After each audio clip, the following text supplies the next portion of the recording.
That's a wrap for the summer political season. The House of Commons is back in action. This is Now You Know. I'm Rob Snow. The top news stories and conversations that matter to you. This is Now You Know with Rob Snow on News Radio. The leaders have been rallying the troops and previewing their agendas. And today, the House of Commons kicks into high gear for the first time since June. The question period is just a few hours away.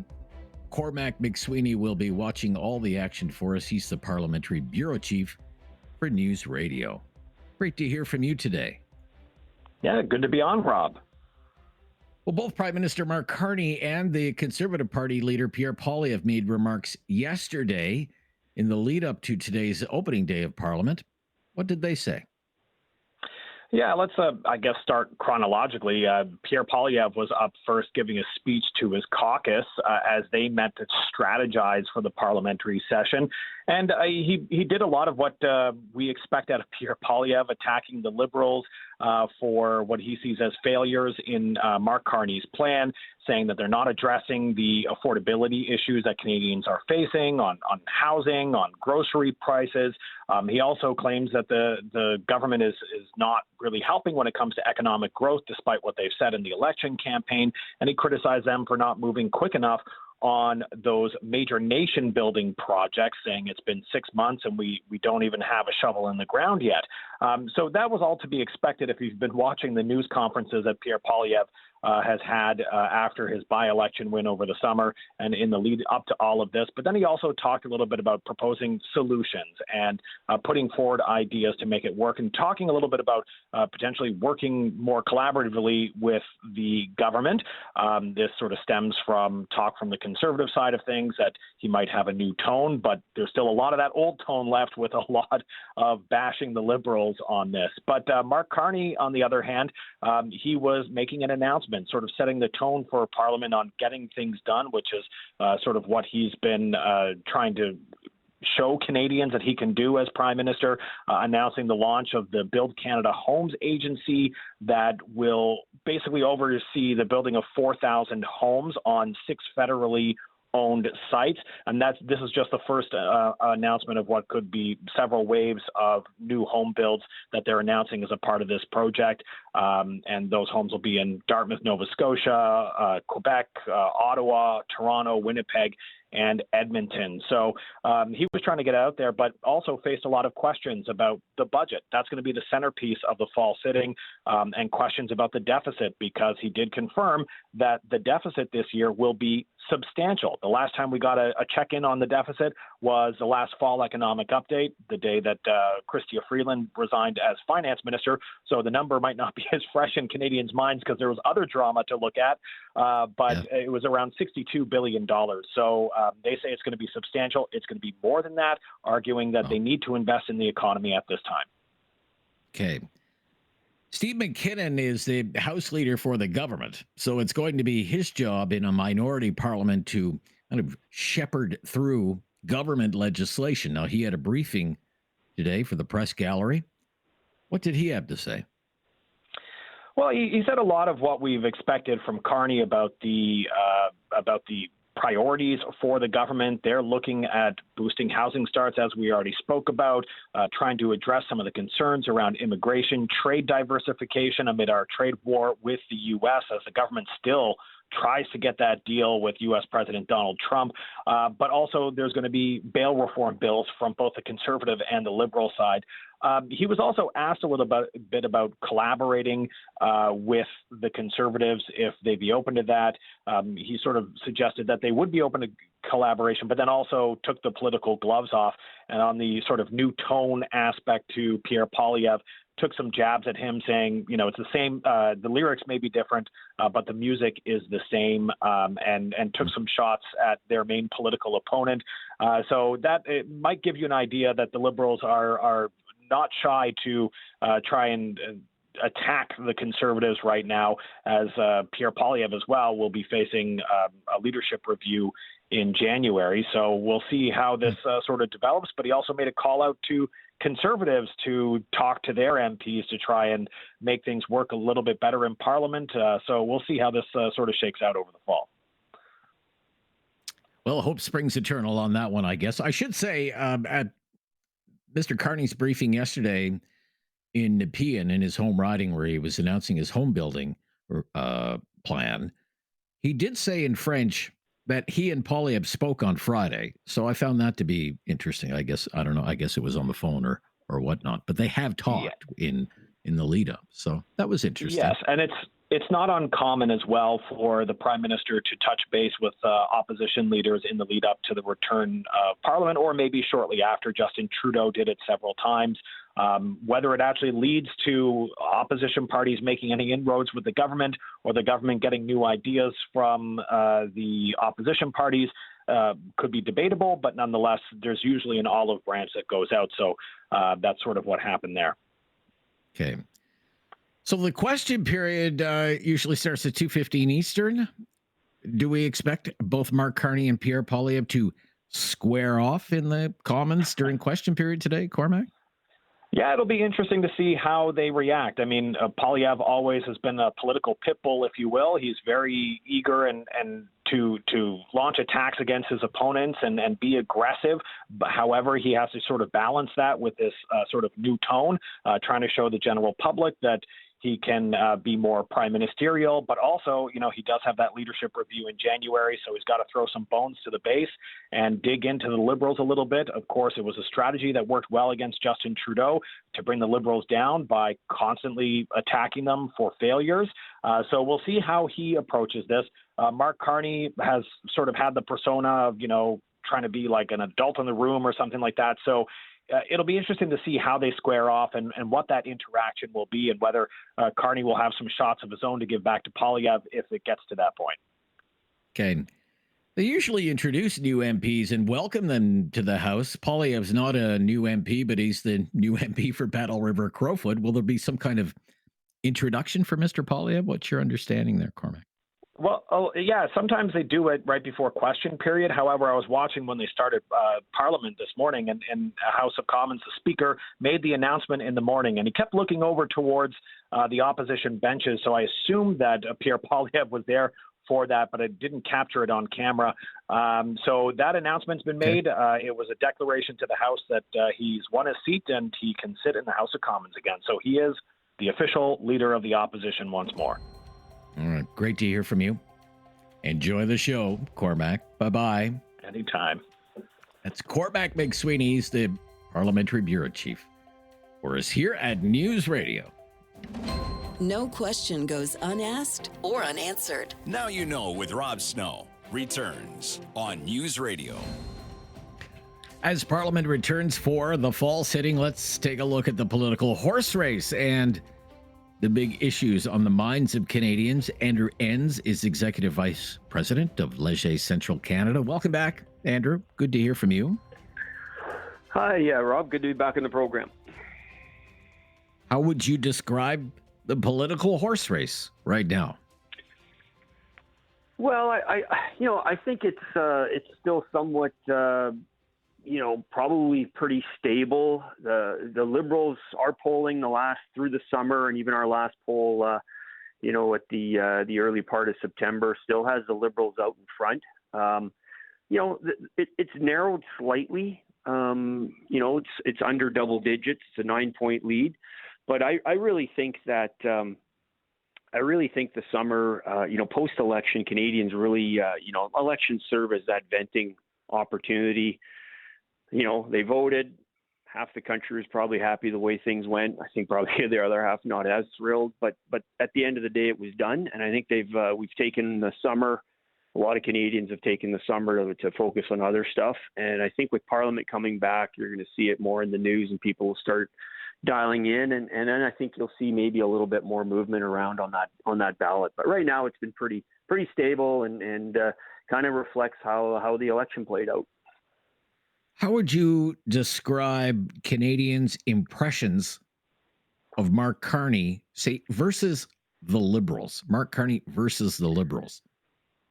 Yeah, it's a good question, and it's actually an important distinction. I think Prime Minister Carney is actually running ahead of the Liberals. I think he's most Canadians, even if they didn't necessarily vote for him, respect him. He's got for a lot of Canadians, his background, his government, Bank of Canada, Bank of England governor spots, his economist background, they're comfortable that those are good credentials to have at this particular time in the country. So yeah, the feeling is, I think, probably more positive toward the Prime Minister personally, as opposed to that Liberal government. I think that, I think when people start thinking more about the government, then suddenly there's some of the, not just the new issues that are on the horizon, the stuff with Trump, but some of those old issues around,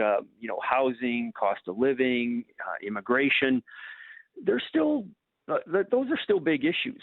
And I think the government, still wears a bit more of that, versus I think Mr. Carney doesn't necessarily personally wear that, at least at this stage of the game. I mean, we'll see where we're at the end of the year. You mentioned issues. What's top of mind for Canadians now on the big issues? There's this idea that, well, Trump has kind of faded into the background and other issues have come more to the foreground, if they ever disappeared all that much anyway. You mentioned cost of living, for example, housing affordability, right. Immigration. Give us a sense of that. Yeah, and that's probably where we have seen a little bit of a change a shift in public opinion. Coming out of the election, and certainly the first 3-4 months of 2025, I mean, that Trump U.S. trade aggression, tariffs, the implications of that really rocketed it quite far ahead in terms of as that preeminent dominant issue. As you noted, that has actually faded. It hasn't dropped off the radar. It's still it's still in sort of the top 3 or 4 in terms of things that are preoccupying Canadians. But I think it's a combination of maybe a little bit of fatigue around Trump in terms of just constantly hearing about the guy. Eventually, it starts to tune out a little bit, and as well, we've now had some of these tariffs come into play, and I think, on certain industries, they've had some significant impact, but overall, I think there's still a sense that we seem to be managing. So these other issues now that, as you rightly put, they never disappeared, and they certainly, from a government's perspective, haven't been addressed, haven't been solved. So cost of living, we ran some polling, around back to school, just at the end of August, and that's obviously, if you've got kids going back to school, suddenly you're into the stores a bit more often to pick up some extra, and you were feeling it again, and that popped up. Healthcare's never going away, we see immigration, percolating up there as well, and depending on where you are or what city you're in, we see crime and public safety, can pop up. So there's definitely some of these things are. They never went away, and then now they've sort of come up and are starting to creep ahead of the whole tariff stuff. Interesting. Okay. Well, here we go with Parliament back. Look forward to your insight and analysis in the coming months. Andrew, thank you so much. Yeah, no, for sure. We'll be in there poking away to see what's going on. Thanks for the opportunity, Rob. Yeah, you too, Andrew. Thank you. Andrew Enns, Executive Vice President at Leger. I'm Rob Snow. This is Now You Know on News Radio. Critical thinking is not dead. Now You Know with Rob Snow Returns on News Radio. So in the run-up to today's opening day of Parliament, both the Prime Minister, Mark Carney, and the Leader of the Opposition, Pierre Poilievre, were out there making announcements. Mark Carney was in his home riding of Nepean on the outskirts of Ottawa, taking the wraps off his housing plan, Build Canada Homes, it's called. Carney claims 4,000 factory-built homes will be built on federal land in cities across the country with $13 billion in federal funding. So we're in a housing crisis, as Gregor said, and it's going to take all hands on deck to get us out of it. Our private sector, our provinces and territories, municipalities, nonprofits, and Indigenous partners, all working together to speed up and scale up home building, to build the affordable housing that all Canadians deserve. And so today, Minister of Housing and I are proud to launch Build Canada Homes, a new federal entity that will supercharge housing construction across Canada. Build Canada Homes will do several things. It will help fight homelessness by building transitional and supportive housing in close partnership with provinces, territories, municipalities, and Indigenous communities. Now, as for today's opening day of Parliament and whether his government is open to cooperating with other parties this fall, Mr. Carney said his government will cooperate with everyone and anyone. There's this coordination, this coming together and working together, and that's what Canadians expect. And if we can do it with all the provinces, with the unions, with the private sector, with the innovators, with Canadians, surely the opposition parties can cooperate with us. One of the highlights of the fall sitting will be the first budget from Prime Minister Carney that is expected to include cuts to the federal public service. Mr. Carney said he hopes any job cuts, though, can happen through attrition. Relates to the level, the overall level, and the adjustments that will happen naturally through attrition. There's a certain age cohort in the public sector. People leave employment, whether it's in the public or private sector, for a variety of reasons. Attractive opportunities outside, retirement on the other side. So we'll be managing through that. Well, Mr. Carney was touting his government's agenda in the riding of Nepean. Conservative Party leader Pierre Poilievre was rallying his MPs on Parliament Hill, where he is returning after his defeat in the last election in the riding of Carleton, but after his victory in a by-election in the Alberta riding of Battle River Crowfoot. Who's ready to get to work for Canadians?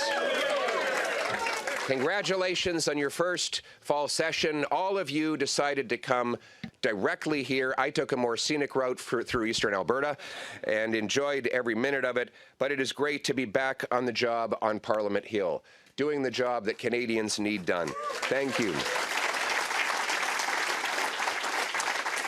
Over the summer, we led the debate on job security, inflation, home building, natural resources, crime, drugs, and so many other issues. And we're still getting started. Our goal is a Canada where hard work is rewarded, food and homes are affordable, streets are safe, borders are secure, and everyone is united under our proud flag.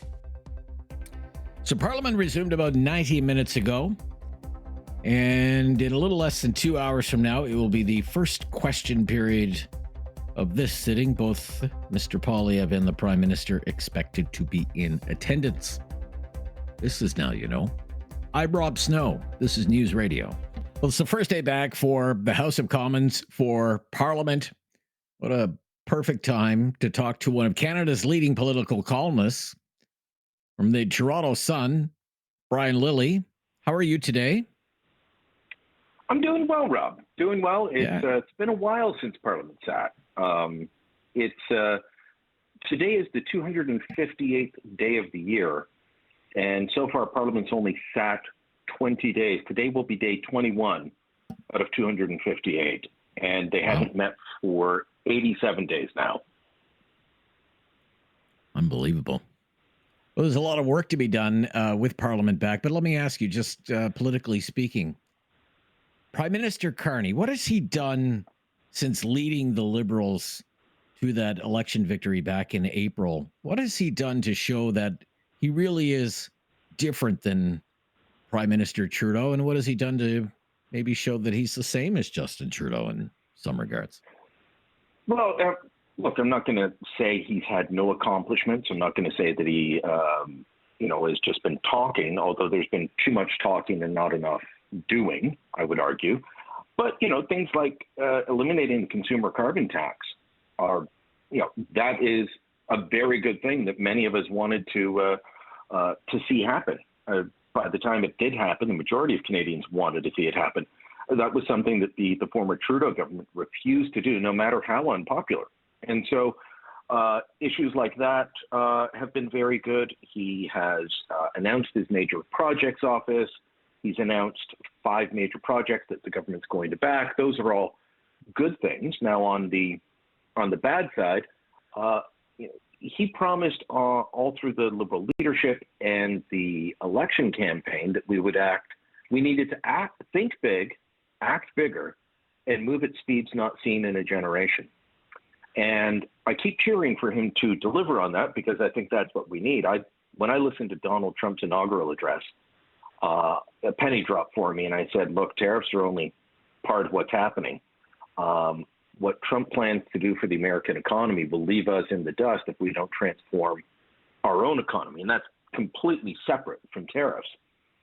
And Carney will often speak the right language on that, but his announcement last week on the 5 major projects made me feel like he was still playing small ball, like the twinning of the Canada LNG export terminal and pipeline to Kitimat.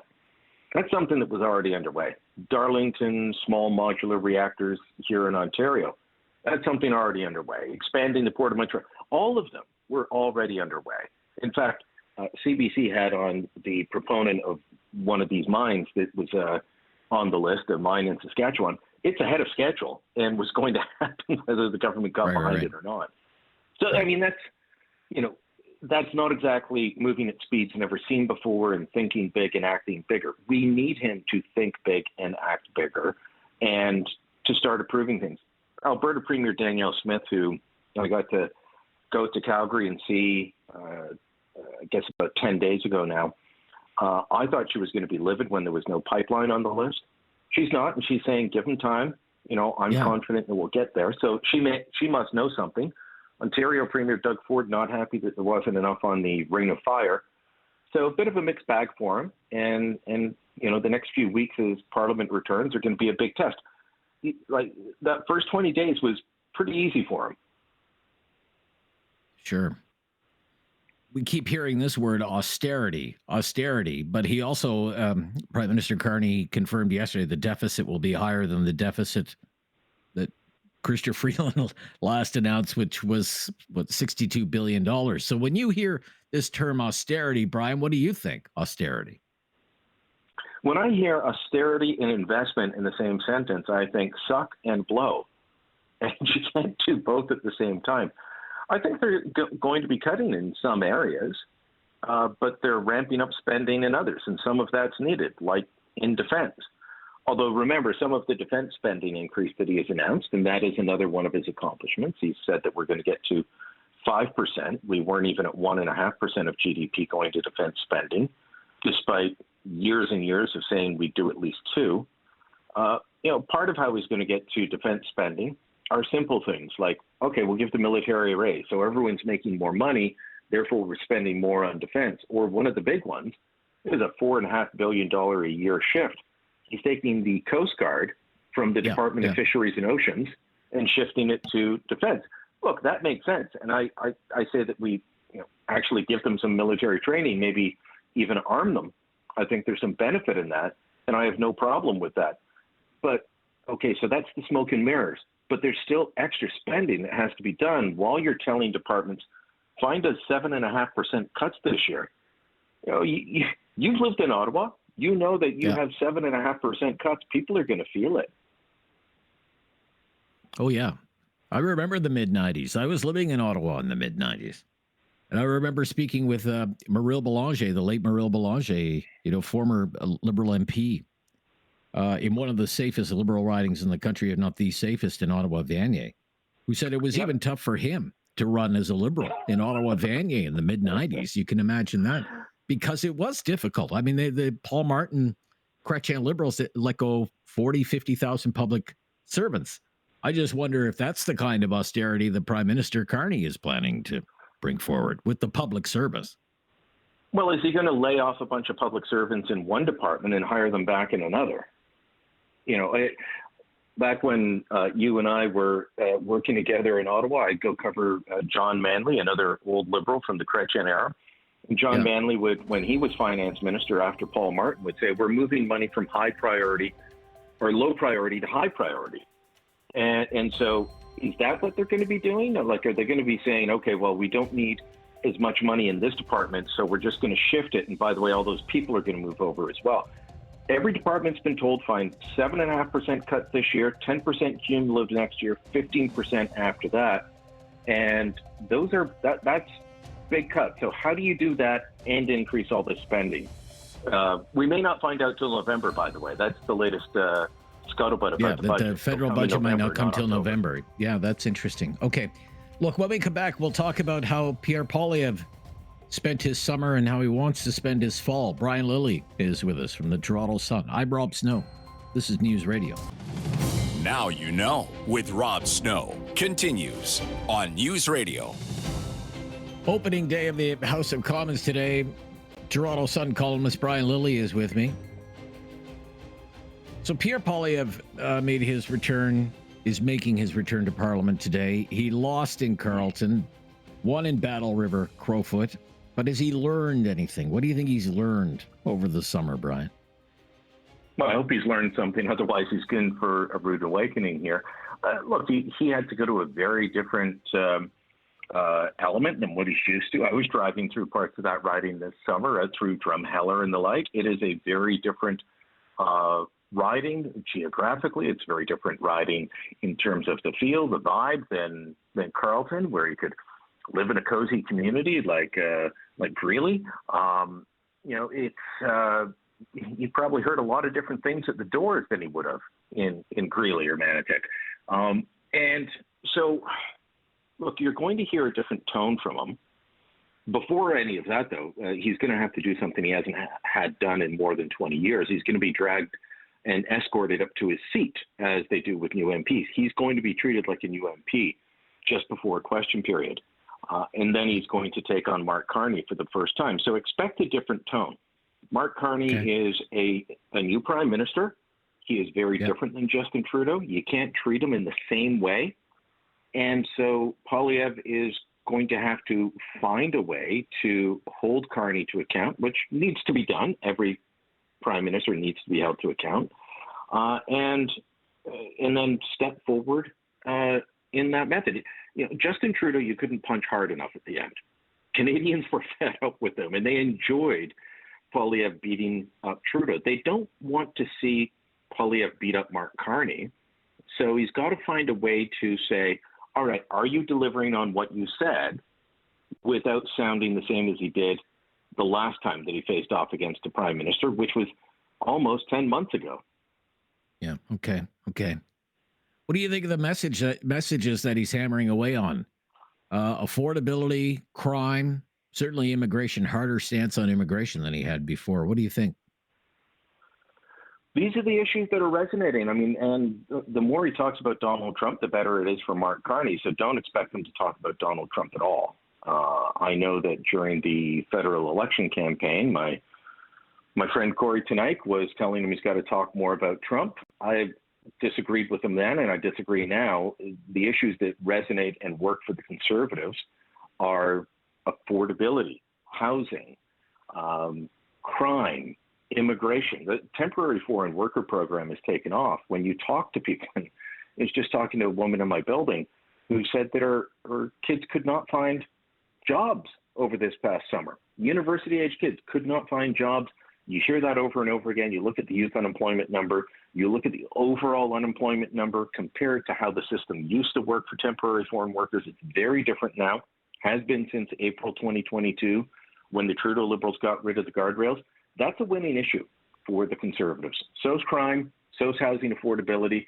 Carney had a pretty good announcement yesterday, but he still, he hasn't delivered yet. So an announcement's an announcement.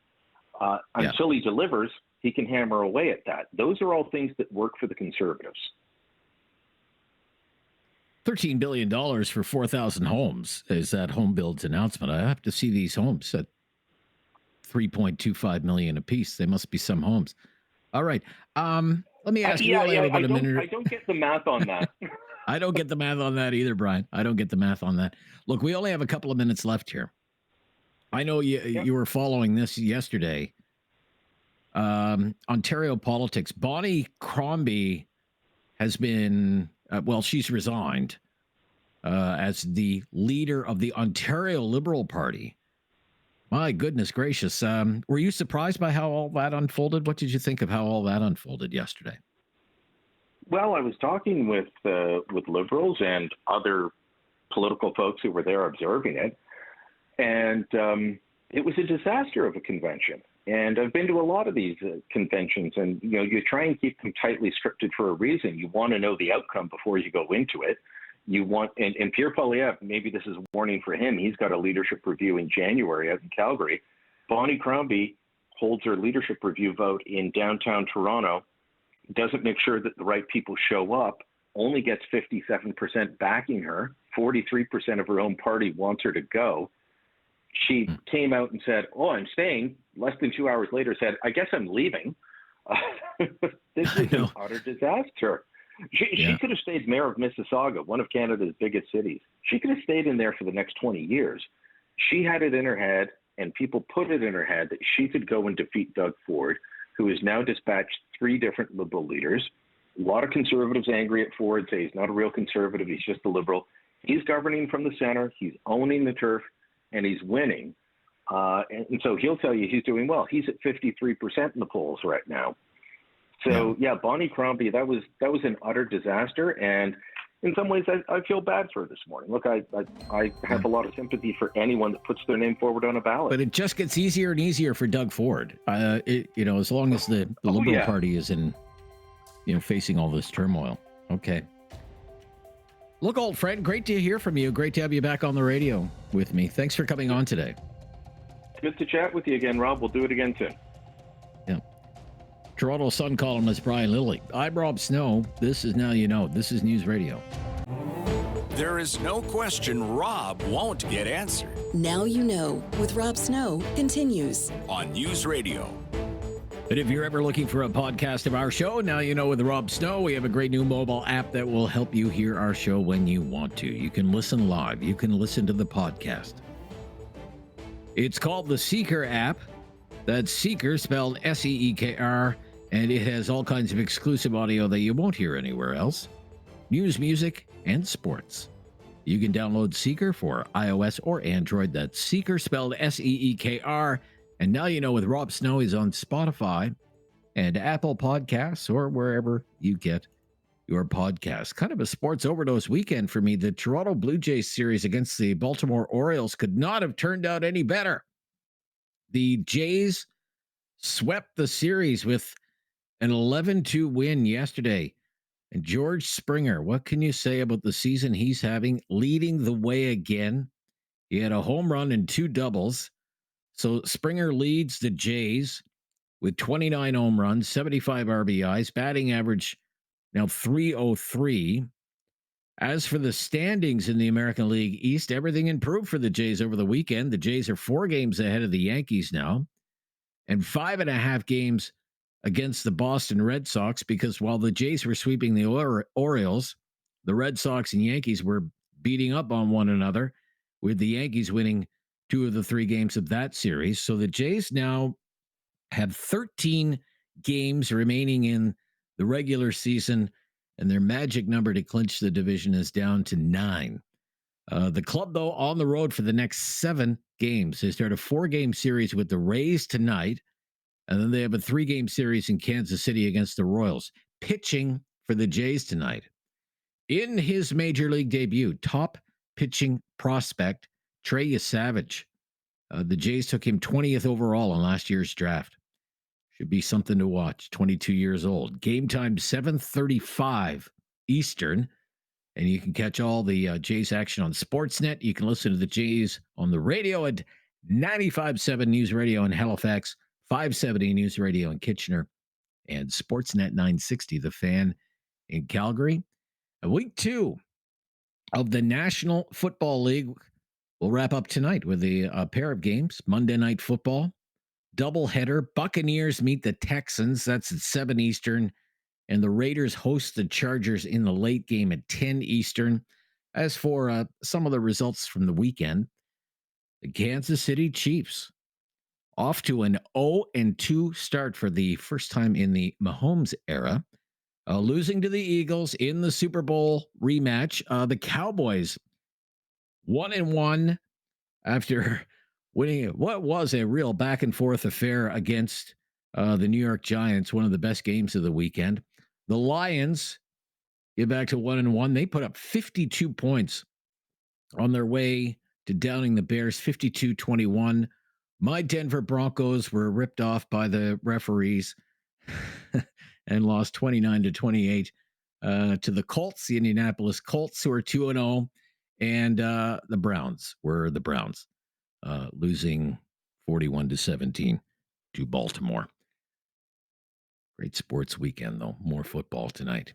Can never get enough football. Can never get enough Talkback. Talkback is coming up right after the latest breaking news. We are going to talk about the resumption of Parliament and your federal government with your help today on Talkback at 1-833-668-2577.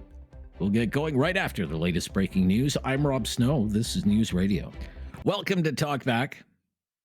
It's 2 hours of debate and discussion on the big issues of the day. And today's topic is the government, the federal government. Because MPs are back in Ottawa today. The fall sitting of the House of Commons has been underway for a couple of hours now. Question period's about an hour away. We want to get your take on the federal government. The federal government. Here are some questions for you. How is the federal government helping you? How is the federal government making your life better? Are you benefiting from any of the programs that are managed by the federal government in Ottawa? If you don't think the government is helping you, what could the federal government do that would have a positive and direct impact on your life? 1-833-668-2577. 1-833-668-2577. Let's start there, and we'll see how the conversation goes.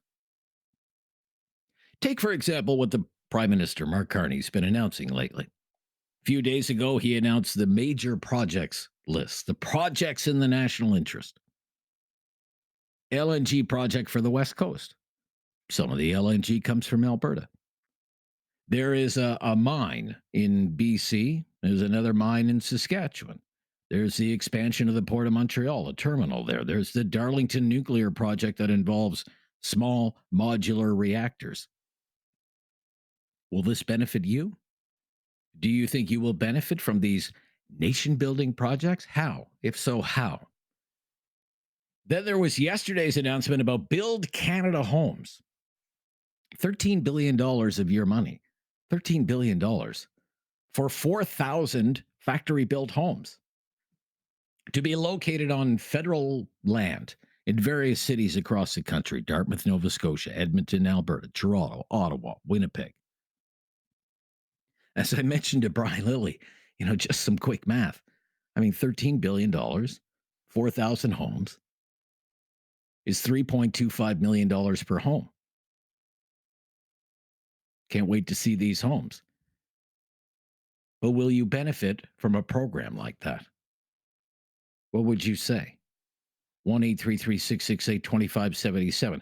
I mean, there are lots of other government programs that the government would say are there to help you. For example, childcare. Government has a goal. It has signed agreements with provincial governments all across the country, aiming to drive childcare costs down to $10 a day. Have you benefited from that program? If you pay for childcare, are you paying a lot less now than you used to? Or what about the Canada Child Benefit? So often claimed that the Canada Child Benefit has helped reduce the rates of child poverty in this country. Tax-free money from the government. When does anybody ever get tax-free money from the government? They do under the Canada Child Benefit. Maximum payment, child under the age of 6, almost $8,000 a year. Nothing to sneeze at. Have you benefited from that? What about the dental care program for Canadians who don't have dental benefits? For people with household incomes of under $70,000, most common dental procedures are fully covered. As household incomes rise up to $89,999 a year, there are co-payments of between 20 and 60%. But the government says that program has helped millions and millions and millions of Canadians. Are you one of them? Pharmacare got going last year at the federal level, so the government is covering the cost of diabetes medications and contraceptives. It's not nationwide yet because not all the provinces have signed agreements with the federal government. What about pharmacare? Have you benefited from pharmacare? What about the school meal program? That's $1 billion program now, school meals. Nutritious meals and snacks for all students from kindergarten to grade 12 in all Canadian public schools, and no child is to be excluded based on income. Every province and territory has signed on to that agreement for the school meal program. During the pandemic, the government had CERB. That was a lifeline for a lot of people. Had the emergency wage subsidy, helpful to many businesses. We have GST rebates for low-income Canadians. Canada Workers Benefit for low-income households. There's the just-launched Canada Disability Benefit.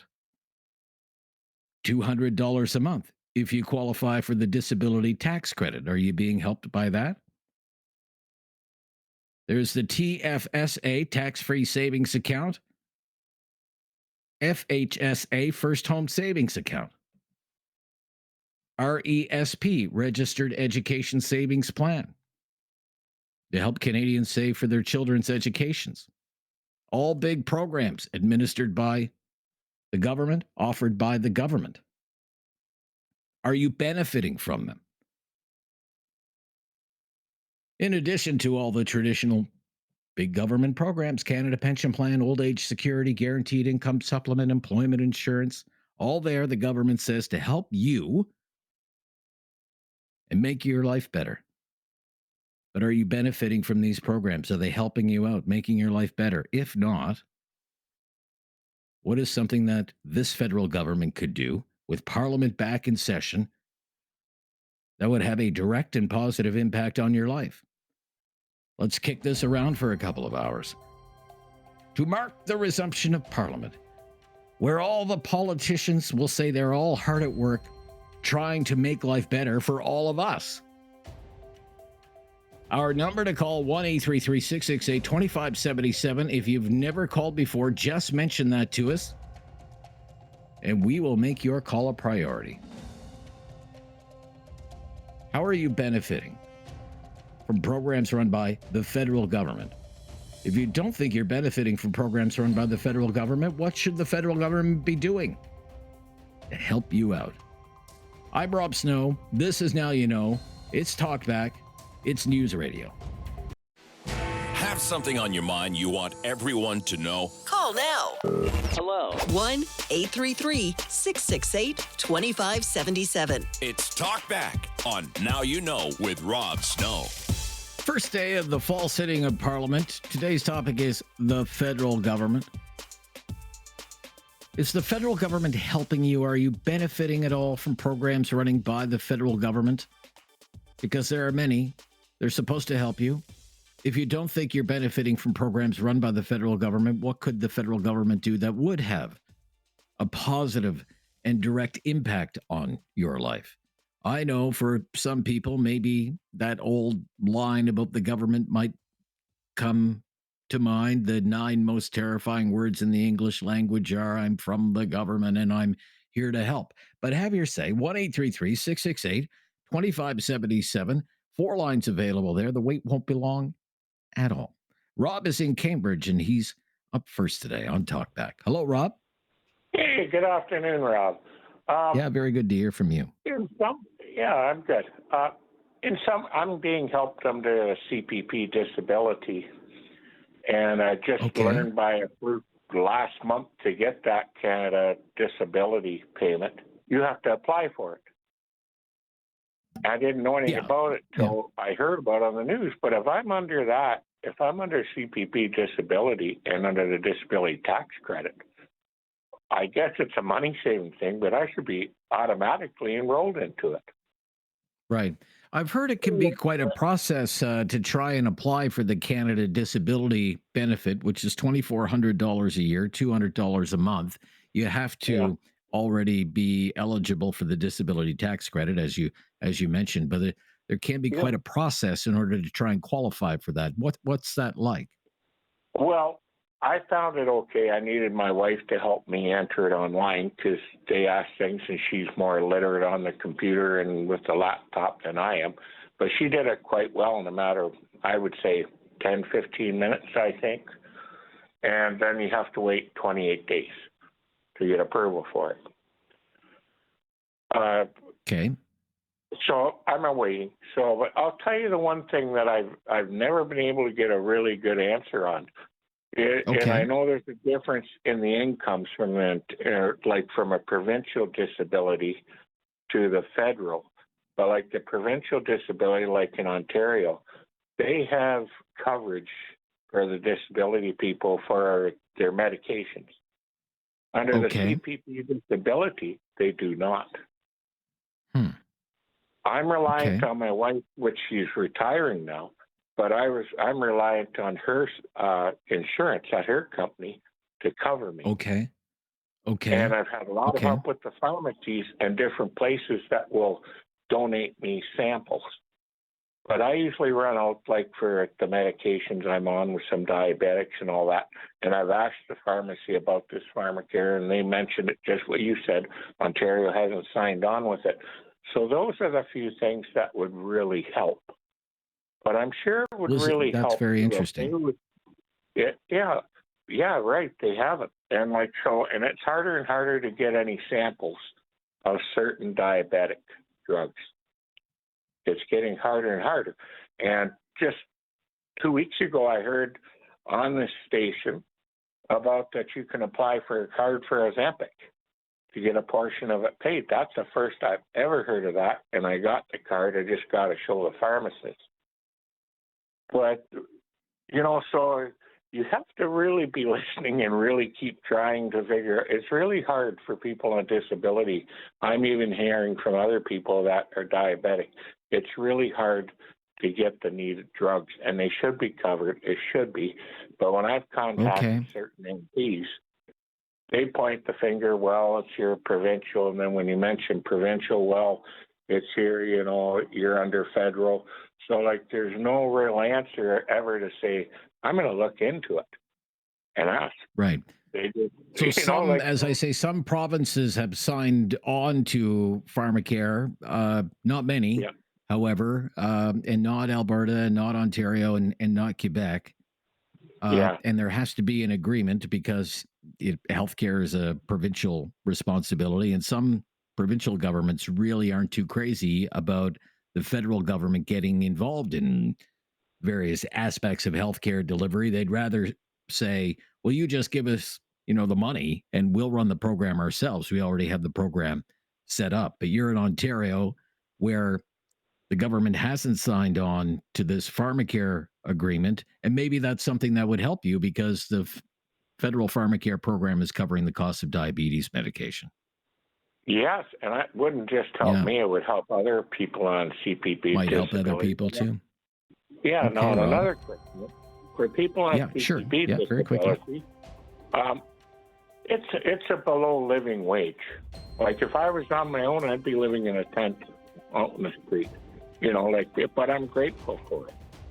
Because if there'd be nothing, there'd be nothing. But that would be just some of the things. That's just for a certain number of people across Canada. I'm sure these other projects are going to broaden into this, and they're looking at the bigger picture with trade. So we have to give it time to see how they're going to do.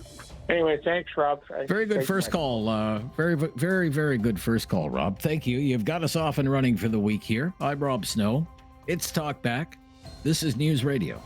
Have something on your mind you want everyone to know? Call now. Hello. 1-833-668-2577. It's Talkback on Now You Know with Rob Snow. They give you a long list of federal government programs. Are you benefiting at all from programs run by the federal government? If you don't think you're benefiting from programs run by the federal government, what could the federal government do that could have a positive and direct impact on your life? 1-833-668-2577. 1-833-668-2577. A couple of lines available there. Elena in Calgary. Am I saying that right? Elena? Alana, yeah. Alana. Okay, thank you for calling, Alana. Yep, good to hear from you. What would you say? Thank you. Usually I have a pessimistic outlook on our country sometimes, but after you listen to all the programs, I have benefited from a few of them. The first one off the top of my head is the child care assistance. I know we're not at $10 a day yet, but before it was implemented, there was a point where for my one child who was less than 18 months old and the other one was about 3, I was paying around $3,400 a month in childcare. So $3,400 a month? $3,400 a month. Wow. Yeah. Holy smokes. Yeah, it's crazy. And so then after some of the assistance got implemented, and then it's gone down a bit. But right now, for my now 3-year-old and 5-year-old, I am only paying $1,000 a month for both of them. So that's a huge chunk of change that I'm saving. Well, yeah. It's $2,400 a month that you're saving. $2,400 a month is like a rent payment. Days. I just feel bad for all the individuals who, their kids entered grade 1 before the program, came into play, like all the families who had to make it work without it. So I've really directly benefited from that. And on the other notes, like I have an RSP, I have TFSAs for me, my husband, my children.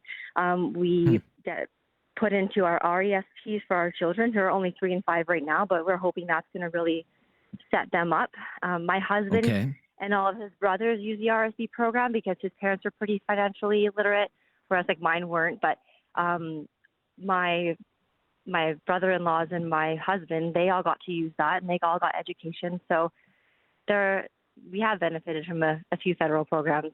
The one thing I will say is, and I'm not looking forward to, is when my kid gets into grade 1, then I pay $1,000 a month at this facility I'm at right now for before and after care and drop off, which they're only watching them like 3 hours a day, and that's quite a big bill. So I think it does end when the child enters grade 1, and my child's going to need care because my husband and I both work full time until probably the age of 12. Like, when can you leave your kid at home alone?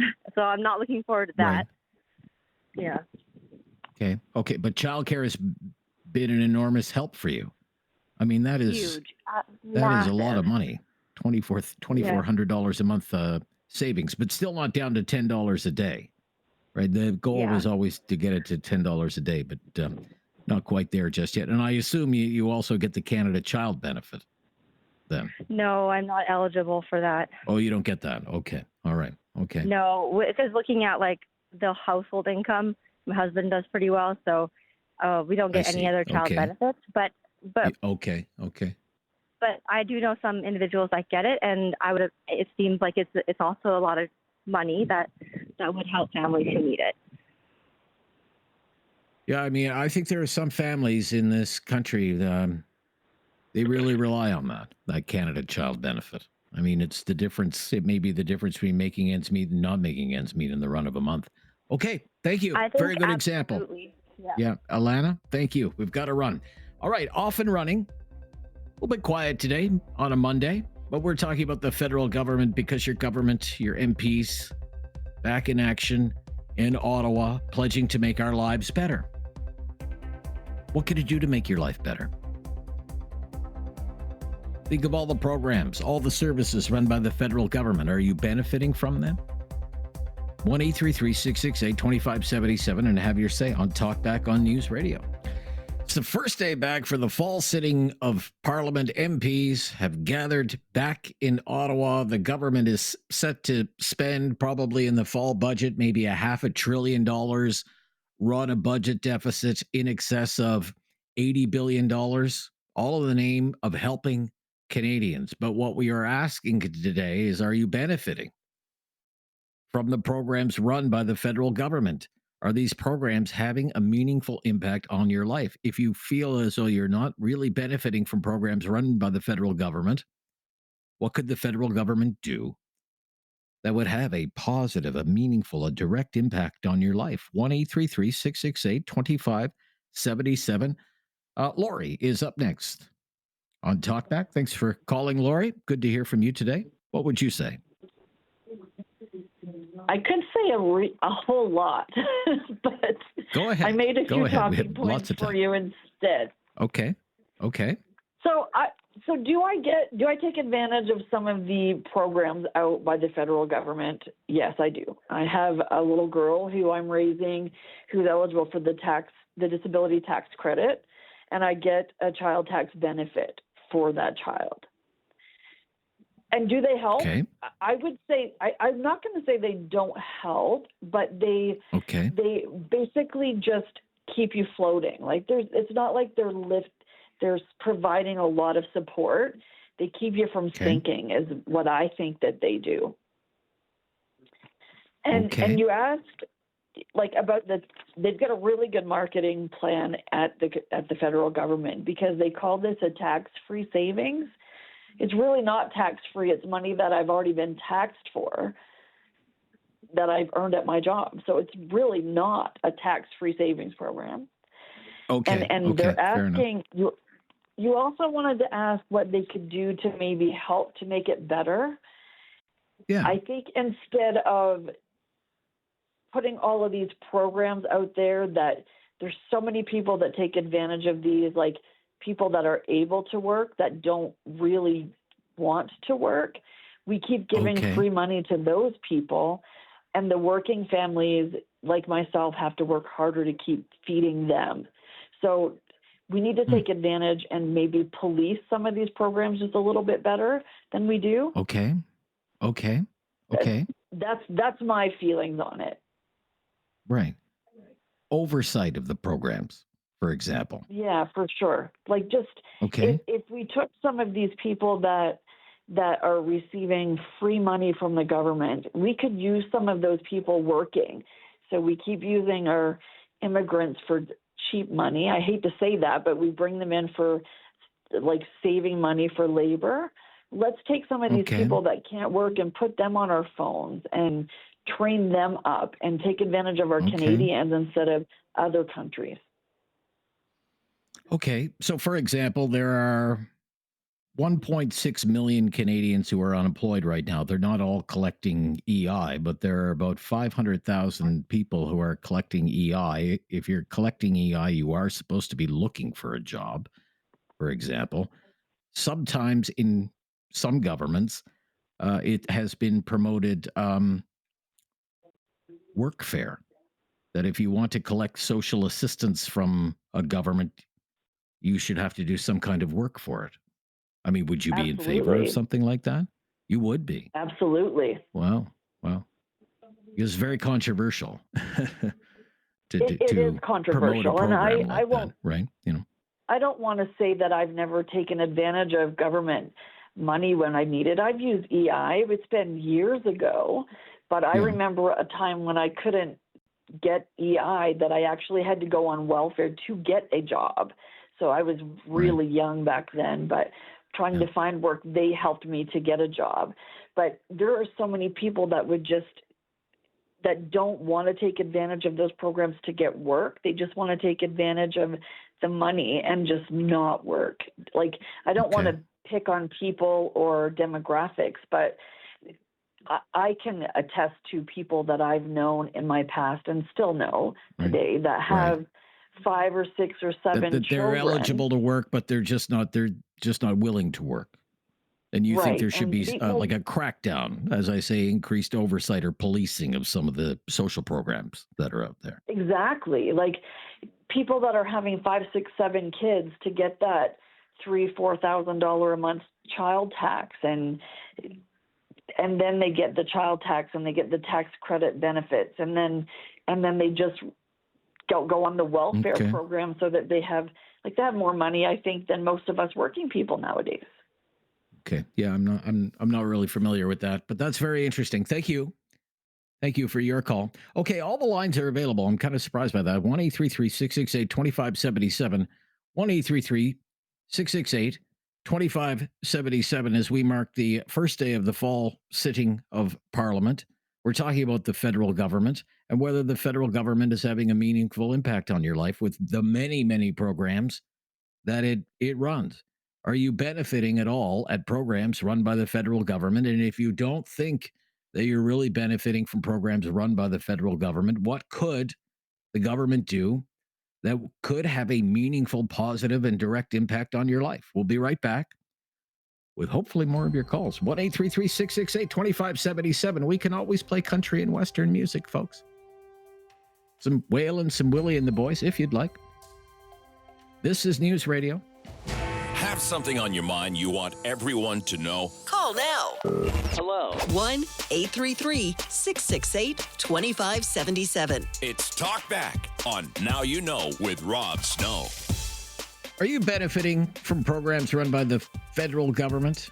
If you aren't, or don't think you are, what could the federal government do that could have a positive and direct impact on your life? Sean in Cambridge is up next. Hi, Sean. Hi. Good afternoon. I'm actually doing okay, but I can foresee a time when I might not be doing so great. But something the federal government could do that would really help me a lot is, trains and transit would really help me in my life. I mean, I'm getting to the stage in life where I really hate driving into Toronto every day. They could help out with that. And, Medicare, they claim it's a provincial responsibility, but it's a problem in every single province. And what's the one commonality between all the provinces? The federal government, because there is transfer payments from the federal government to the provinces. To the provinces. So those are the two big. Yeah. So like infrastructure, public health care. Those are the two big things that I think would make my life better. Okay, very interesting. Now, you drive to Toronto from Cambridge? I don't have to all the time, but it does occur. But when you do, how long does that take, and what's that like? It's hell. Right now, right now, there's a tractor trailer that's had an accident near Milton, and there's it's like an hour and a half to go 16 kilometers. Right. Okay. So there's no GO train or anything like that? Is there a GO train or anything like that from Cambridge into Toronto? Now, if I have to go to downtown Toronto by GO train, my best bet is to drive down to the Aldershot GO station in Burlington, which, quite frankly, is ridiculous. How long a drive is that? Oh, down to Aldershot, about half an hour. Half an hour. Okay. Yes, that's the other thing is, too, if I wanted to take, say, a commuter train to Hamilton, I can't get to Hamilton. I have to take a train to Toronto and then back out to Hamilton. In Hamilton, if you know Southern Ontario, Hamilton's like a half-hour drive from Cambridge. So, come on. Fix our infrastructure. That doesn't make any sense. Okay. It wouldn't just help me. It would help. It wouldn't help just rail me. It would infrastructure. help everybody. It would help everybody. Yeah. That's a good one. Thank you, Sean. Yeah, thank you. To Halifax. Let's go to Tyler's in Halifax today. Hello, Tyler. Hello, Rob. How are you today? Very good, Tyler. Thank you for calling. What's your opinion? Absolutely. Of the federal government? What I think is, if there was a little bit more transparency on things like your paycheck, where your tax dollars were going, I think there would be a lot more of a I don't want to say political upheaval, but at least an awakening in people as to where their tax dollars are going and what they're being used for. In a place like France, they actually have an itemized line by line. I think there's something like 36 items that showcase where exactly their tax dollars are going to on their paychecks. And, like for us, we look and we see CPP, we see EI, and, a couple of other things, right? Do you know where the CPP taxes investments are going? This is where your federal tax. This is how much we took for federal tax. This is how much we took for provincial tax. This was your EI contribution. This was your CPP exactly, right? contribution. It's a very basic breakdown. But there's things like, do people know what investments are in the CPP? Do they know where the allocations of EI go? Do they know what the GST what the federal government, what the provincial governments are using those taxes for. What is the breakdown percentage of, 14% of your 40% goes to healthcare and another 12% goes to roads, whatever that is. I think if there was some information on that, people would be a lot more aware. And I certainly think there would be a lot more of a political and societal discussion as to where our tax dollars are going. I'm certainly not a socialist. I don't think socialism is the answer, but there's countries that lean a lot more socialist, like, places like Finland. And, they pay a little bit more in income tax, but, they also get things like daycare, and they get, public transportation, and their education is subsidized, all these things, right? And, we look at it and like, okay, we're only taxed whatever it is, 25, 30, 40% of our paycheck. But really, it's a lot more than that because, most people are paying, higher costs for groceries. They're paying for the daycare. You're paying for your tuition. You're paying for the public transportation.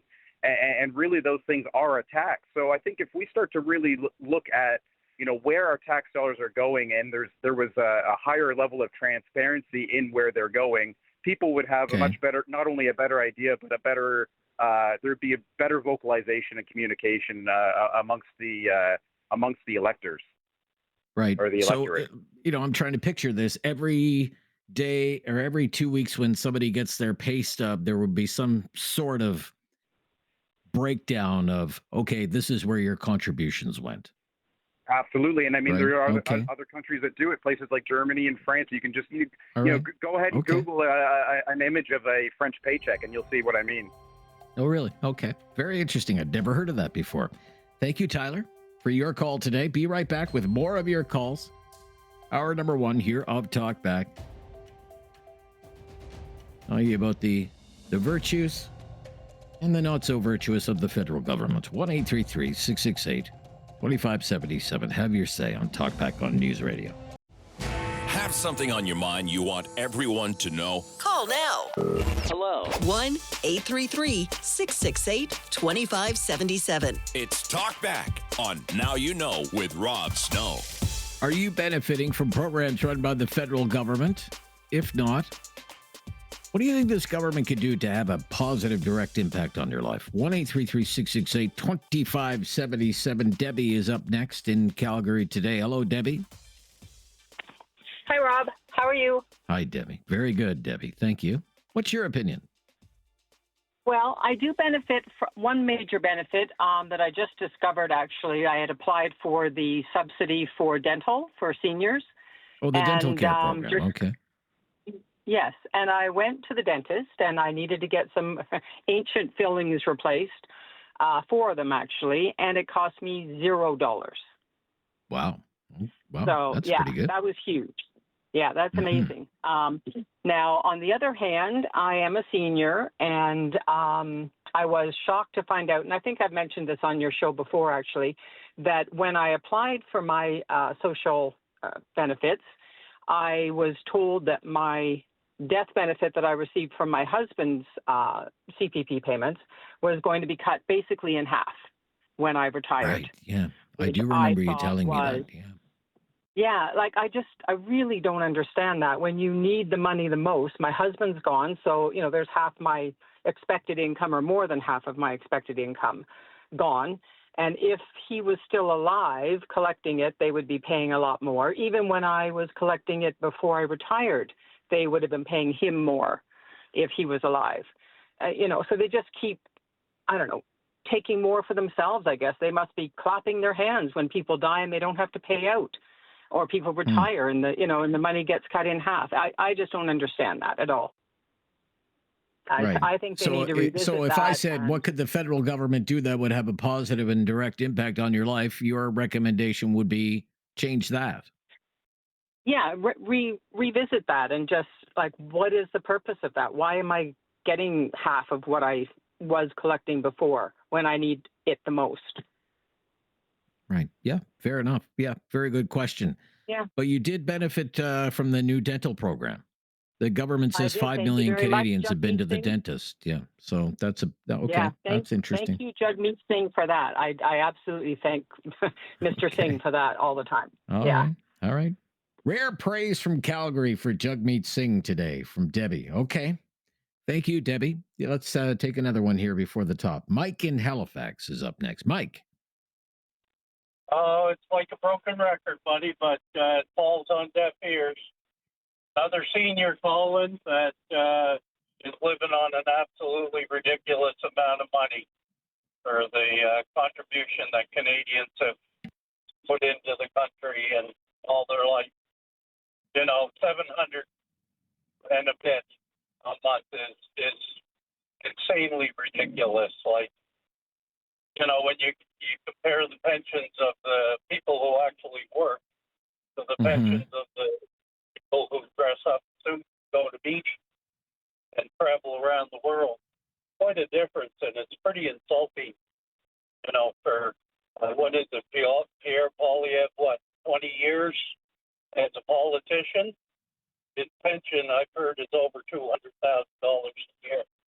That would be left. Yeah, I don't know if it'd be that much, but it would be generous by any measure. Trust me on that, right? And of course, he's still a young man. Imagine the money he'll make in his post-political life. You know, if he becomes a lobbyist or whatever the case might be, as so many of them do. Are you telling me with CPP, OAS, and GIS, you're trying to get by on $700 a month? Well, no, I have CPP on top of that, so that's CPP on top of that. Another 600. So I was starting off at 1,300, and my birthday's the end of November, so about June they sent me a letter and said that that was kind of a sad amount of money, so they thought another $300 would really help me out. So $1,600. $1,600 a month. Okay. Yeah, and the cost of living, Sure. The fact of it is, where can you even rent an apartment in Halifax for $1,600 a month? Right? Can you even rent an apartment in Halifax for $1,600? Got to run, Mike. Thank you. Bye-bye.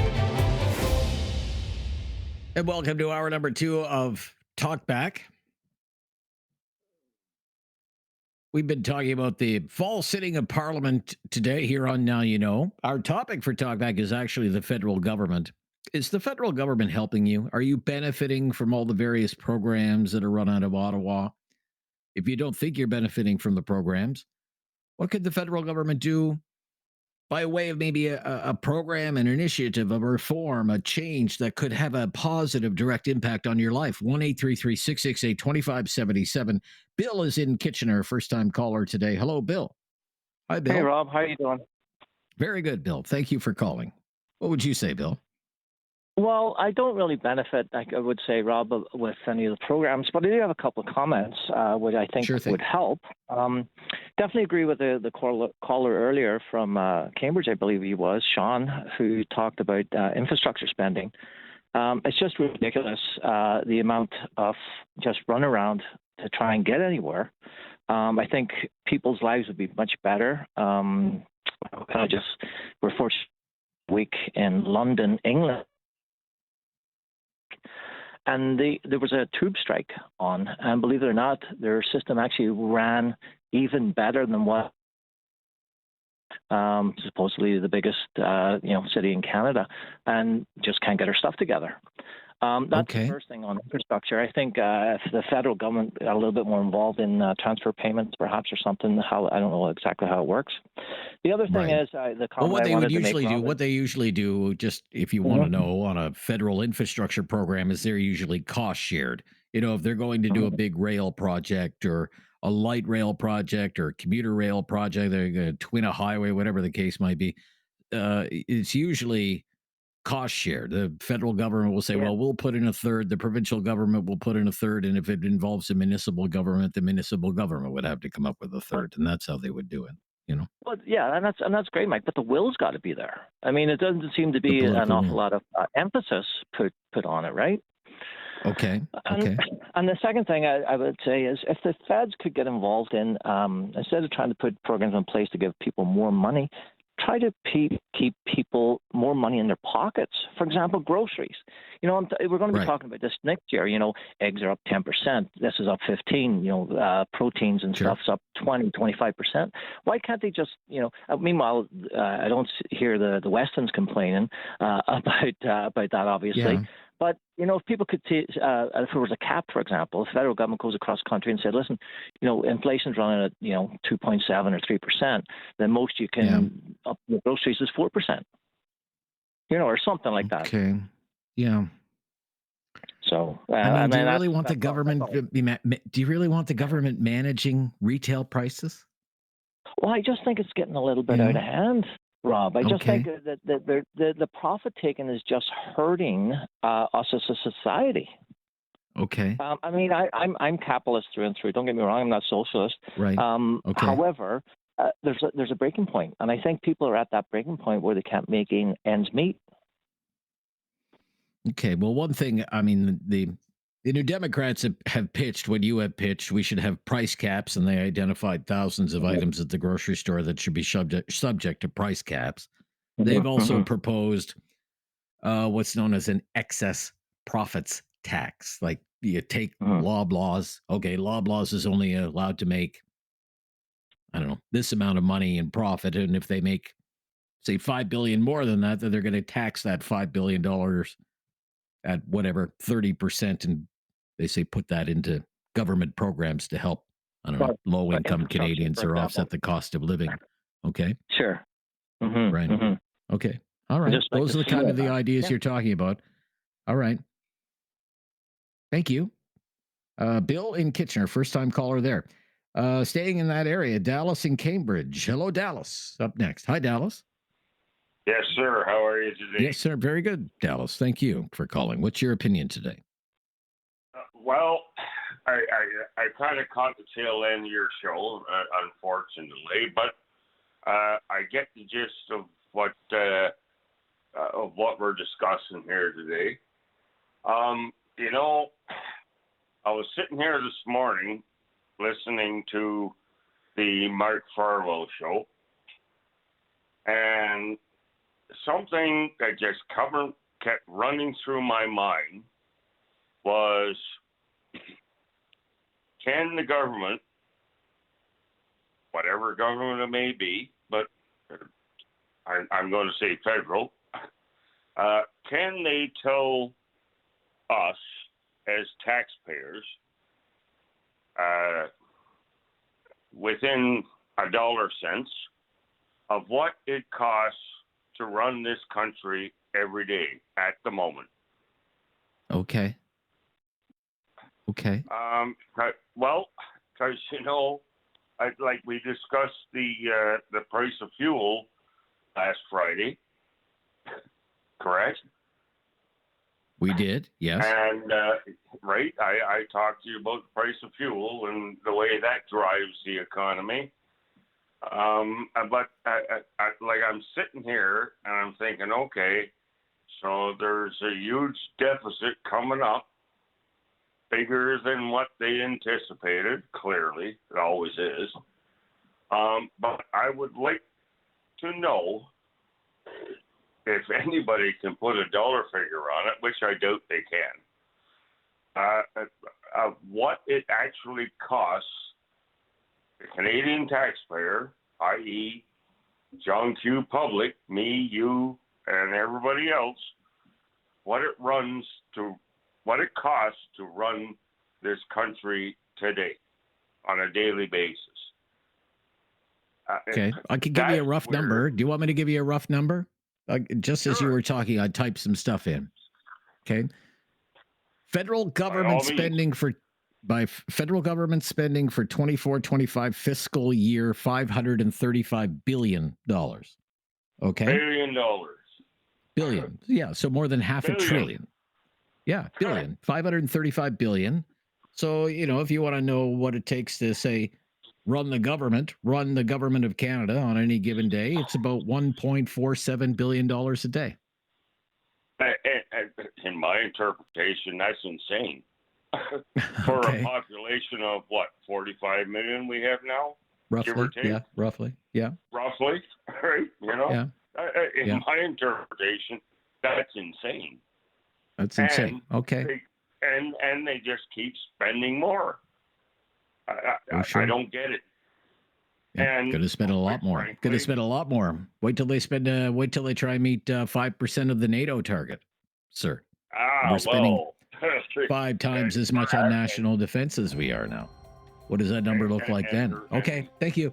Yeah, I gotta go. Thank you, though, Dallas. Yeah, 1.47 billion. So we rounded up $1.5 billion a day to run the Canadian government, just the federal government.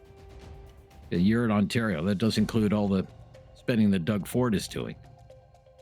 Or your local municipality there in Cambridge and what it's spending. The plow the snow and keep the lights on and collect the garbage and provide clean water in Cambridge. Be right back. This is News Radio. Have something on your mind you want everyone to know? Call now. Hello. 1-833-668-2577. It's Talkback on Now You Know with Rob Snow. The question period in the House of Commons will get underway in about 15 minutes. It's the first day of the fall sitting of Parliament. We've been talking about the federal government. Is the federal government helping you? If you don't feel it's helping you in a meaningful way, what could it do that would have a positive and direct impact on your life? Chris in Halifax, thanks for waiting. Chris, if you're with me, Chris? Yep. Can you hear me? Yep. I hear you just fine, Chris. Go ahead. What's your opinion? Well, yeah, I guess it's an aggregate of a lot of things that have already been discussed today. For example, Tyler out here in Halifax was talking about, accountability. Let's grab 5 KPIs in the last, 4 years coming out of COVID that, an average family could look at. Grocery. KPI? KPI? Key performance indicators. Like if you're going to the voting booth, what would you want? How is that going to affect your bottom line as a household of 4, for example? So, groceries, gas was doubled during COVID. And then it never really retracted to where it should be. Overall, pretty much everything is higher taxes. Now, I guess the question is, what are we getting out of it? In my opinion, it doesn't look like we're getting much back. If I was, evaluating the government, the federal government, whoever's in power, they're going to get a failing grade. So yes, there's some, a little bit of dental here and some things, but not impactful, and certainly not at the rate of inflation. GDP, healthcare, our deficit, carbon tax. I think we pay the most out of all G7 countries, and we're last place in emissions. So something seems to be out of line. Now I'll say something a little bit on the edge. In the States, we don't compare ourselves to the States, but if you look at the news every 10 seconds in, you're going to hear something about the States. So they're auditing their government, and they're holding it accountable. 50% of your listeners are not going to like me saying this, but what happens if we start looking at our own government and, like Tyler said, on our income statements and our tax statements, let's start looking at literally where our money goes. I understand that the Ukraine war, we need to support that. It's continuing on, but we have veterans. Our healthcare system is falling apart. When do we look internally at our own government, but also taking care of our own people before we start sending money out in the middle of a tax crisis? 75% of North Americans are living paycheck to paycheck. Like we have to look at a better way, because currently it's broken. So we have parliamentary officers who offer oversight. We have an Auditor General of Canada, for example. We have a parliamentary budget officer. Do you not think is there something you could do with those roles to achieve, the outcome you're looking for, do you think? Yeah, that's a good start, but how transparent are those, parties in power going to allow us that information?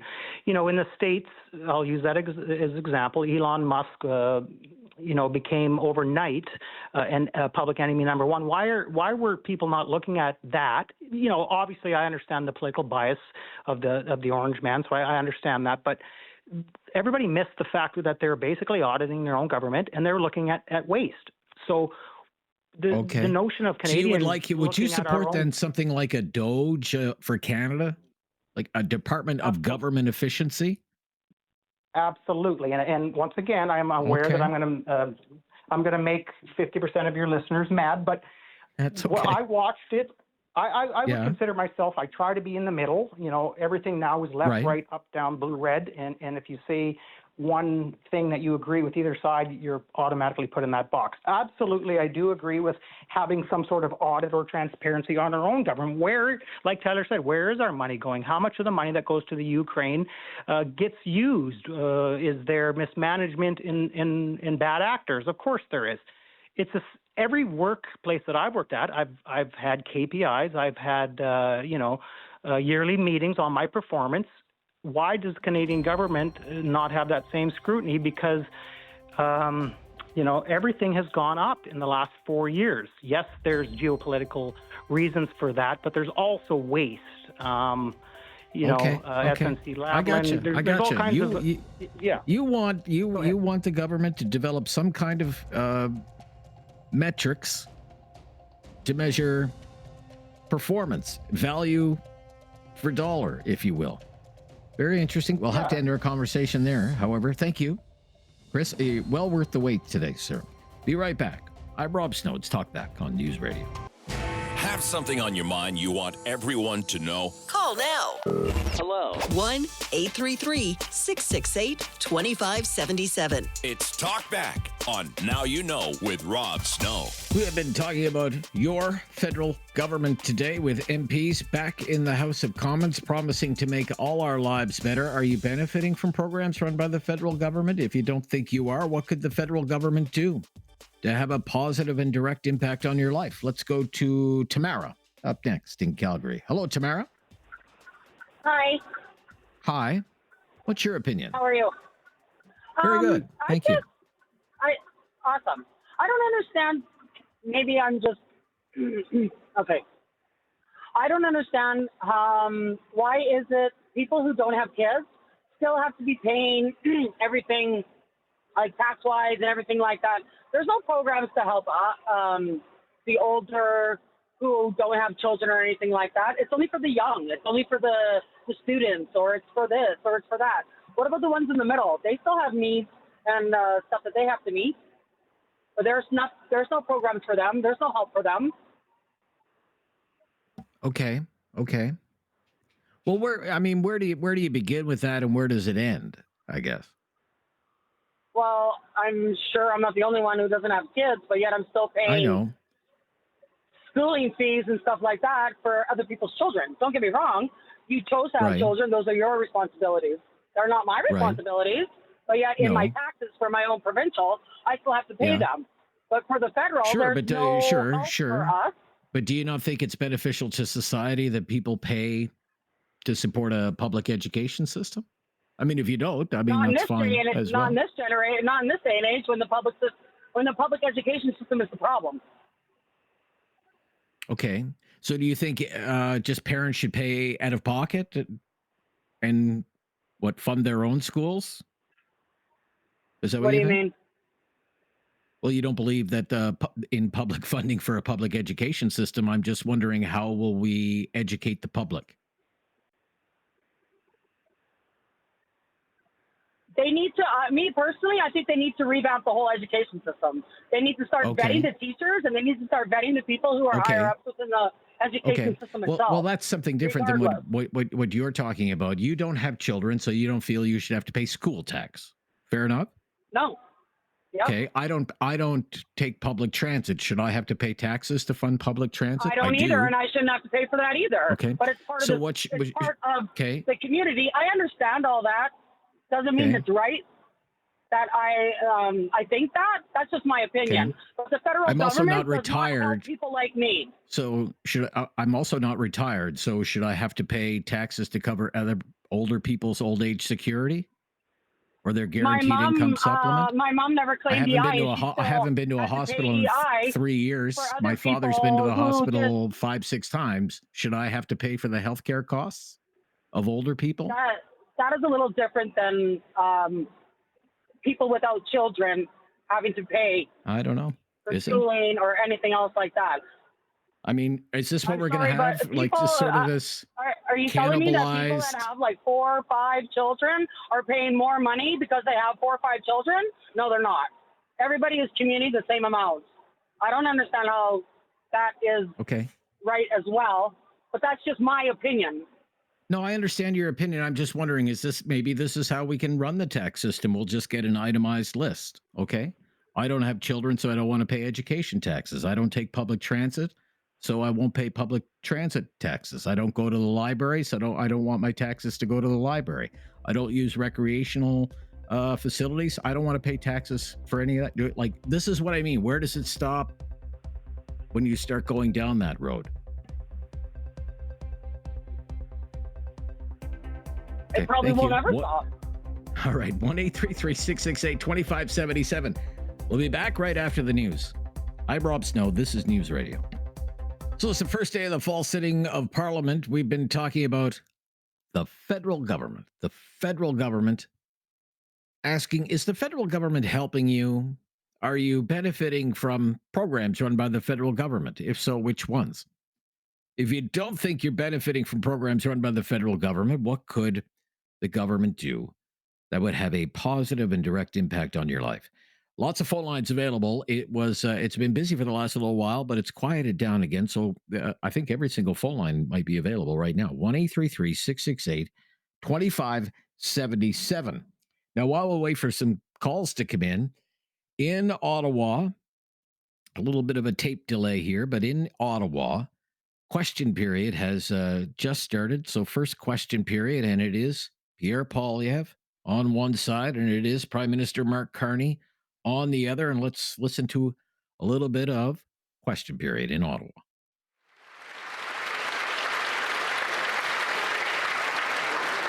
Questions orales. Oral questions. The Honourable Leader of the Opposition.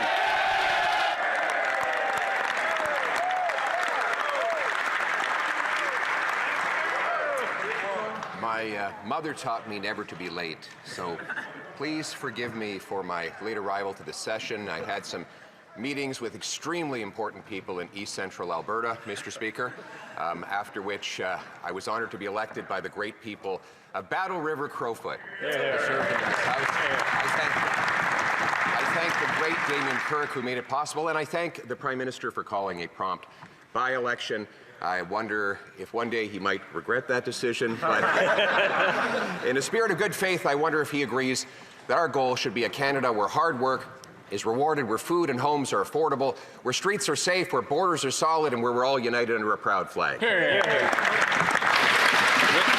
Honourable Prime Minister. Mr. Speaker, I'm sure I speak for all parliamentarians in welcoming the member for Battle River Crowfoot back to the House of Commons.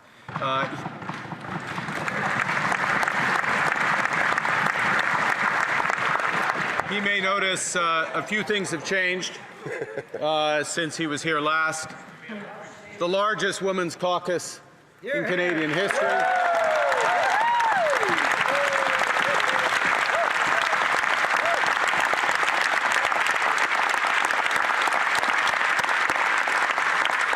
And a spirit of collaboration that was shown in the opening session, including in the passage of the Build Canada Act and the projet de loi du Bloc québécois en ce qui concerne. And the Bloc's bill in terms of protecting supply management. I agree entirely with the sentiment and objectives of the Leader of the Opposition.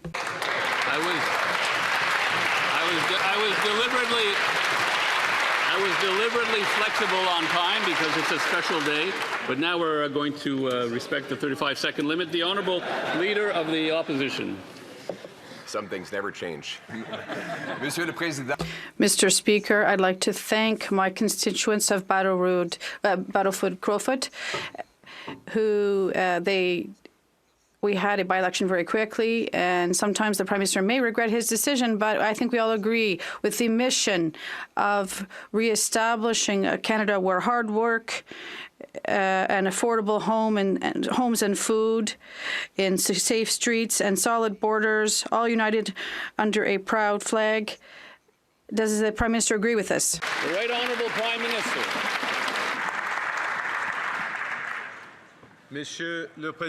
Mr. Speaker, I agree entirely with the sentiment and objectives that the Leader of the Opposition has just expressed for our great country. Thank you. The Honourable Leader of the Opposition. Mr. Speaker, the Prime Minister mentioned how much had changed, and it's true. I look around this place, and when I left, there was a Liberal Prime Minister who was making excuses about breaking promises, running massive deficits, costs, crime, chaos were all out of control. And whereas today, we have a Liberal Prime Minister breaking promises, making excuses, running massive deficits with costs, crime, and chaos out of control. Mr. Speaker, when will the Prime Minister match the grand promises with the real change Canadians need? The Right Honourable Prime Minister. Mr. Speaker, I understand the Minister, or the Minister for motion. Come on over. I understand the Leader of the Opposition was busy. He missed the largest tax cut for 22 million Canadians. He missed the cut on the GST for new homes. He missed eliminating all federal barriers to trade. He missed. I hope I'll have another opportunity to finish a very long list of what the Leader of Opposition. The Honourable Leader of the Opposition.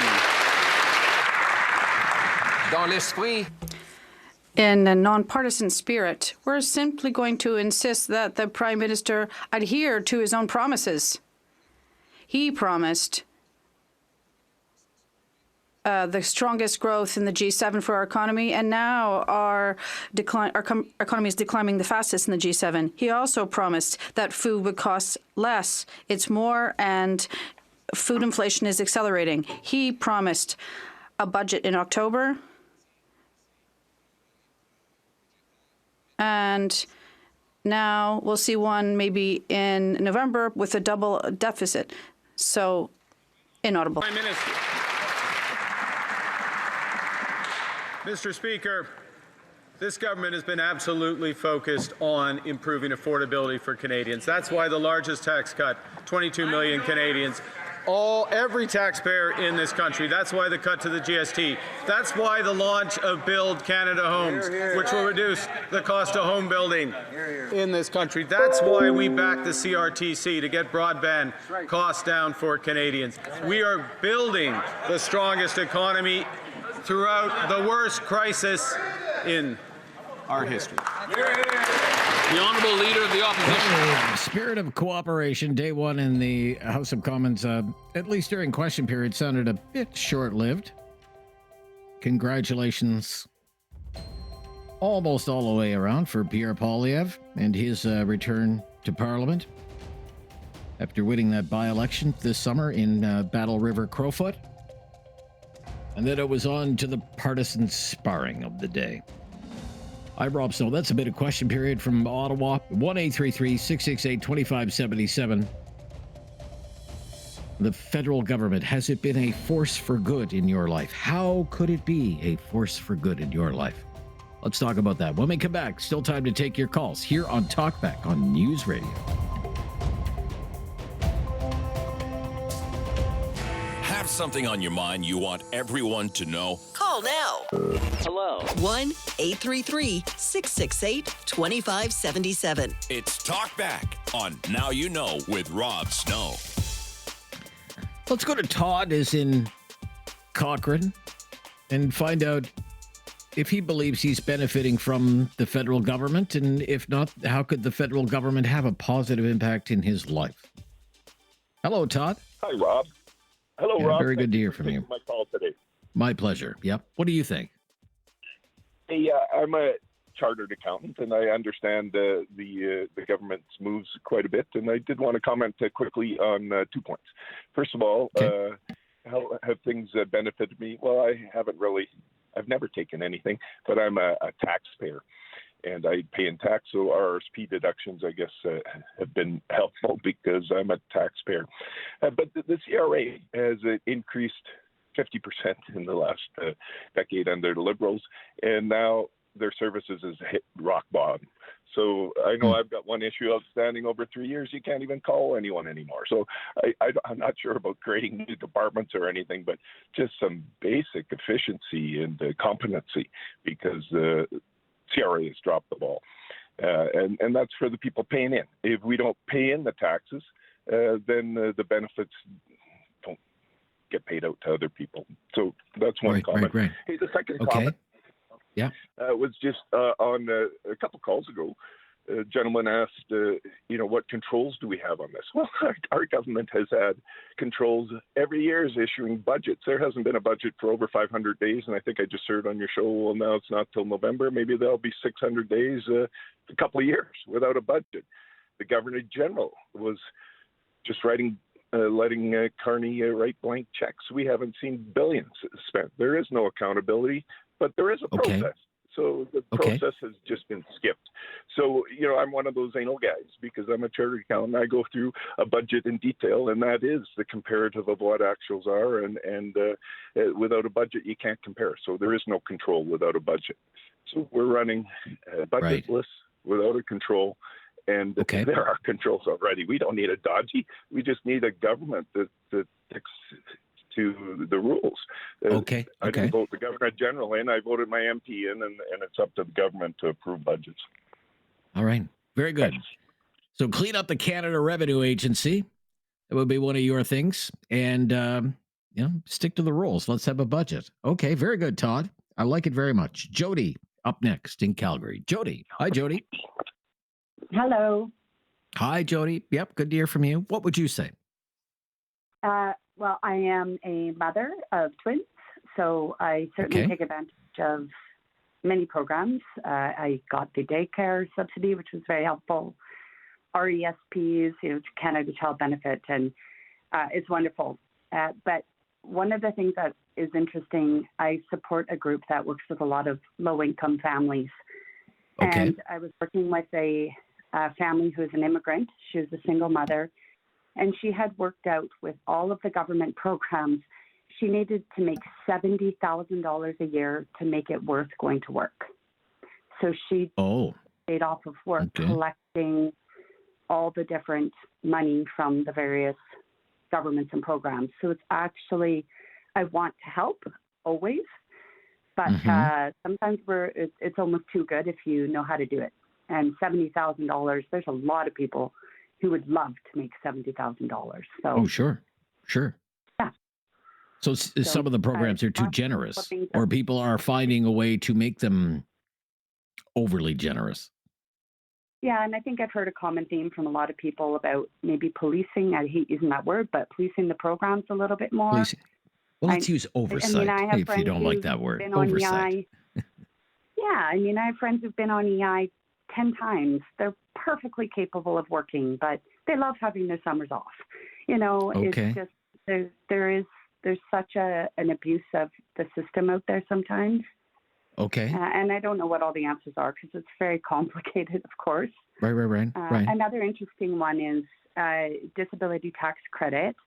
If your child is diagnosed with a disability, say when they're 9, you can go in and apply, and you'll get credited back from when they're born.